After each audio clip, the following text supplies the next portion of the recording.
আপনি কি জানেন, একদিন আমি আমার ক্লাসের স্যারকে বললাম, স্যার আমি কি একটা প্রশ্ন করতে পারি? স্যার বলল, কর। আমি প্রশ্ন করলাম, একটা আস্ত হাতিকে কিভাবে ফ্রিজে রাখবেন? স্যার বলল, জানি না তো।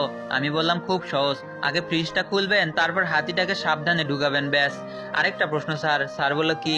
আমি স্যারকে বললাম, একটা গাধাকে কিভাবে ফ্রিজের ভিতর রাখবেন? স্যার বলল, খুব সহজ। ফ্রিজটা খুলবো, তারপর গাধাটাকে রেখে দিব, ব্যাস।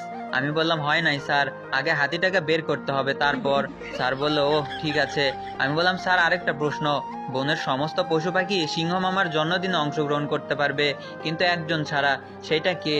স্যার বলল, মনে হয় বাঘ, কারণ একজন আরেকজনকে তো দেখতেই পারে না। আমি বললাম, হয় নাই স্যার, এটা হবে গাধা, কারণ সে তো এখনো ফ্রিজের ভিতর।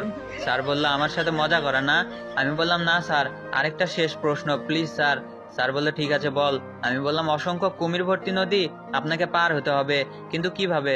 স্যার বলল, কোনো অবস্থাতেই সম্ভব না, তবে একটা বড় নৌকা দিয়ে পার হওয়া যাবে। আমি বললাম, হয় নাই স্যার, আপনি সাঁতরে সহজেই নদী পার হতে পারবেন, কারণ কুমিরগুলোও সিংহের জন্মদিনে গিয়েছে। এই কথা শুনে স্যার তো কেঁদেই ফেলেছিল।